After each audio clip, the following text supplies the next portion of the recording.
टीनोवेजिनाइटिस क्या है कि ये आपके पास जो टेंडन की शीथ होती है उसके अंदर थिकनिंग होती है और इन्फ्लेमेशन होती है वहाँ पे, क्योंकि आपके पास जो साइनोवियल मेम्ब्रेन एक कवर कर रही है टेंडन को, और इसके अलावा टेंडन की अपनी शीथ होती है टेंडन के इर्द गिर्द।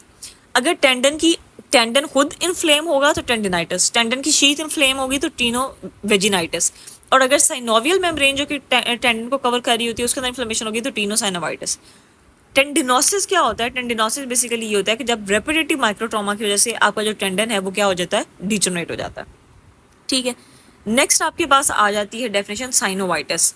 साइनोवाइटिस बेसिकली ये है कि जो आपके पास साइनोवियल मेम्ब्रेन है उसकी inflammation, synovitis, itis mean inflammation, और साइनो से साइनोवियल मेम्ब्रेन। ठीक है, तो उसकी वजह से आपके पास होता क्या है कि an excess of normal synovial fluid in a joint और tendon sheath caused by trauma और डिजीज। तो यानी आपने साइनोवाइटिस के अंदर सिंपली ये याद रखना है कि साइनोवियल मेम्ब्रेन की इन्फ्लेमेशन है। नेक्स्ट आपके पास आ जाता है haemarthrosis. Haemarthrosis, haem blood से है और आर्थ्रोसिस जॉइंट है, तो ब्लीडिंग इनटू द जॉइंट जब होगी किसी भी सीवियर ट्रॉमा की वजह से उसको हम कहते हैं हीम आर्थ्रोसिस। नेक्स्ट आपके पास है गेंगलियन। गेंगलियन बेसिकली क्या होता है कि जब भी आपके पास जो जॉइंट कैप्सूल है या जो टेंडन की जो शीथ है उसकी पूरी वॉल के अंदर बलूनिंग हो जाए, यानी एक जगह पे एक बलून लाइक स्ट्रक्चर बन जाए, तो उसको हम कहते हैं कि ये गेंगलियन बन गया। अब ये गेंगलियन जो है वो एक जॉइंट कैप्सूल के अंदर या जो मसल टेंडन, जो आपके पास जो टेंडन की शीथ है उसके अंदर कब बन सकता है, किस वजह से बन सकता है? वो किसी ट्रॉमा की वजह से बन सकता है। ठीक है, या बहुत से पेशेंट जो आरए के होते हैं, रूमाटॉइड आर्थराइटिस के अंदर के होते हैं, उनके अंदर भी वो बलूनिंग हो सकती है। नेक्स्ट आपके पास आ जाता है जी बर्साइटिस। बर्साइटिस क्या होता है? Simply inflammation of bursa. इसके अलावा कंट्यूजन क्या है, और over use syndromes, cumulative trauma disorders क्या है, या repetitive strain injury. Contusion basically ये होता है कि जब आपके पास कहें कि कोई डायरेक्ट हिट हुई है आपको किसी चीज़ की, और जब भी आपको कोई डायरेक्टली किसी बाहर से कोई फोर्स आपकी बॉडी पे लगती है तो उसकी वजह से जाहिर सी बात है ब्रूजिंग होती है। और अगर वो ब्रूजिंग क्यों होती है, यानी अगर आपको फॉर एग्जांपल कि स्किन के ऊपर बाहर से कोई ब्लो लगी है और वहाँ पे एक आपका ब्लड जमा हो जाता है, ठीक है, और वहाँ पे रेड रेड या ब्लूइश सी डिस्कलरेशन आती है, वो क्यों होता है? क्योंकि वहाँ पे बेसिकली कैपिलरीज जो होती हैं वो रप्चर करती हैं, वहाँ पे ब्लीडिंग हो रही होती है। ठीक है, तो कंट्यूजन के अंदर भी यही होता है कि जब आपके पास बाहर से कोई ब्लो लगेगी, कोई डायरेक्ट ब्लो होगी, उसकी वजह से ब्रूजिंग होगी, कैपिलरीज जब रप्चर करेंगी तो वहाँ पे ब्लीडिंग होगी, उसके बाद एडीमा हो जाएगा और इन्फ्लेमेटरी रिस्पॉन्स होगा। देन आपके पास है over use syndromes, cumulative trauma disorders या रेपिटेटिव स्ट्रेन इंजरी। ये है कि जब आपके पास रिपीटेड सब मैक्सिमल ओवरलोड लगे या फ्रिक्शनल वियर और मसल यूनिट की वजह से वहाँ पे इन्फ्लेमेशन और पेन होती है।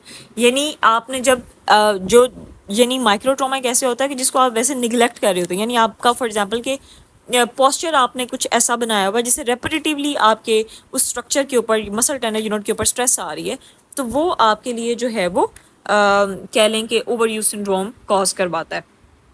ठीक है जी। नेक्स्ट अगर आप आएंगे तो कुछ क्लिनिकल कंडीशंस यहाँ पे जो है उसने बताई हैं कि जो कि ट्रॉमा की वजह से या किसी पैथोलॉजी की वजह से हो सकती हैं, तो इसको भी आपने एक जनरल साइज का ओवरव्यू ले लेना, क्योंकि ये भी सारी डेफिनेशंस हैं और ये भी इंपॉर्टेंट है। तो आप यहाँ पे अगर आ जाएं तो यहाँ पे आपको सबसे पहले नज़र आ रहा है इसके अंदर डिसफंक्शन क्या होता है, जॉइंट डिसफंक्शन क्या है, कॉन्ट्रैक्चर क्या है, एडहेजन क्या है, रिफ्लेक्स मसल गार्डिंग क्या है। तो डिसफंक्शन के अंदर आपने सिंपली ये याद रखना है कि जब भी आपके पास किसी भी टिश्यू का या किसी भी रीजन का जो नॉर्मल फंक्शन है वो लॉस हो जाए। ठीक है, अब जब किसी भी टिश्यू या किसी भी रीजन के अंदर नॉर्मल फंक्शन लॉस हो जाता है, ठीक है, तो उसकी रीज़न क्या है? वो कहते हैं कि ये आपके पास जो सॉफ्ट टिश्यूज़ हैं उनकी एडेप्टिव शॉर्टनिंग की वजह से हो सकता है, वहाँ पे एडहेजन्स की वजह से हो सकता है, और मसल वीकनेस की वजह से हो सकता है। ठीक है, यानी आप अगर एक अपना जॉइंट यूज़ नहीं करते जब एक लंबे टाइम के लिए, तो आपके वो जो सराउंडिंग मसल्स होते हैं वो एक तो गार्डिंग के अंदर चले जाते हैं, यानी कि कह लें कि वो एक कॉन्ट्रैक्टेड सी फेस के अंदर होते हैं। सॉफ्ट टिश्यूज़ के अंदर अडेप्टिव शॉर्टनिंग हो जाती है, वहाँ पे ढहियन हो जाता है, मसल वीक हो जाते हैं। तो इन सब की वजह से जब भी आपके पास सिंपली डिसफंक्शन ये है कि जब भी किसी भी टिश्यू या किसी भी रीजन के अंदर नॉर्मल फंक्शन लॉस हो जाएगा। जॉइंट डिसफंक्शन क्या होगा कि जब आपके पास जॉइंट प्ले, जो नॉर्मल जॉइंट प्ले है, वो लॉस हो जाएगा। ठीक है, तो यहाँ पे भी वो बता रहा है कि mechanical loss of normal joint play in synovial joints. ठीक है, और उसकी वजह से अल्टीमेटली वहाँ पे एक तो उसका loss of function and pain दोनों चीज़ें होंगी। ये किसी भी ट्रॉमा की वजह से, इमोबिलाइजेशन वगैरह की वजह से होता है। अच्छा, ये वो बातें हैं जो कि आपको जनरली पता है। यानी जॉइंट डिसफंक्शन अगर आपको कि वैसे पूछे तो आप बताएंगे कि हाँ जी, जब जो नॉर्मल जॉइंट प्ले है अगर वो लॉस हो गया है, जाहिर सी बात है जब वो लॉस होगा तो आपके पास वहाँ पे लॉस ऑफ फंक्शन भी होगा और पेन भी होगी। कॉजेज क्या हो सकती हैं? ट्रॉमा, इमोबिलाइजेशन, डिसलोकेशन, एजिंग वगैरह हो सकती है, कोई भी पैथोलॉजिकल कंडीशन हो सकती है। तो ये जो चीज़ें हैं ना, इनको रट्टा मारने की जरूरत नहीं है। पहले जो हमने डेफिनेशंस डिस्कस किए ना, वो एज इट इज़ एमसीक्यू में आती हैं। इनको आपने रट्टा नहीं मारना शुरू कर देना कि डिसफंक्शन की आप डेफिनेशन याद कर लें, जॉइंट डिसफंक्शन की डेफिनेशन याद कर लें, ये आपने ऐसे नहीं करना। नेक्स्ट अगर आप देखें तो आपके पास है कंट्रक्चर। कंट्रक्चर आपने थर्ड ईयर के अंदर भी पढ़ा हुआ है कि this is the adaptive shortening of skin, fascia, muscle the joint capsule, जिसकी वजह से किसी भी स्ट्रक्चर के अंदर जो नॉर्मल उसकी मोबिलिटी या फ्लेक्सिबिलिटी होती है वो लॉस हो जाती है। ये डेफिनेशन ज़रूरी इंपॉर्टेंट है, ठीक है। ये इसलिए इम्पॉर्टेंट है क्योंकि आपने जो है इसके अंदर, क्योंकि ये है कि ये एज इट इज़ आ जाती होती है। देन आपके पास आ जाता है एडहेजन्स, ठीक है। एडहेजन बेसिकली ये है कि जब आपके पास जो कोलेजन फाइबर्स होते हैं, ठीक है, कोलेजन फाइबर्स बेसिकली किसी भी सराउंडिंग स्ट्रक्चर्स के अंदर जो कोलेजन फाइबर यानी किसी भी जॉइंट के अंदर, ठीक है, तो यानी आपका फॉर एग्जांपल कोई भी जॉइंट है वो एक लॉन्ग टाइम के लिए इमोबिलाइज रहा है, तो यानी उसके अंदर कोई ट्रॉमा हुआ था और या कोई सर्जरी हुई थी और आपका जॉइंट जब लंबे टाइम के लिए इमोबिलाइज है, तो वहाँ पे जो कोलेजन फाइबर्स होते हैं ना, वो एबनॉर्मली एडहियर करना शुरू हो जाते हैं। और जब वो एबनॉर्मली एडहियर करना शुरू कर देते हैं तो उसको हम कहते हैं कि यहाँ पे एडहेजन्स डेवलप हो गई हैं, जिसकी वजह से उस जगह का जो नॉर्मल जो इलास्टिसिटी होती है या जो ग्लाइडिंग होती है स्ट्रक्चर्स की, उनके अंदर रिस्ट्रिक्शन आना शुरू हो जाती है। यानी आप ये देखें कि एक चीज़ जैम हो गई है, एडहेजन्स बन गए, वो जुड़ गई आपस में, तो जाहिर सी बात है कि उनकी जो इलास्टिसिटी है, जो ग्लाइडिंग है, वो अफेक्ट होगी, ठीक है। नेक्स्ट आपके पास आ जाता है reflex muscle guarding. Reflex muscle guarding भी यही है कि जब आपके पास कोई पेनफुल स्टिमुलस होता है, उसकी वजह से आपका जो मसल है वो एक प्रोलॉन्ग कंट्रक्शन के अंदर चला जाता है और उसकी वजह से वहाँ पे क्या हो जाता है, मसल गार्डिंग होना शुरू हो जाती है, इनके मसल के अंदर एक प्रोलॉन्ग कंट्रक्शन रहती है।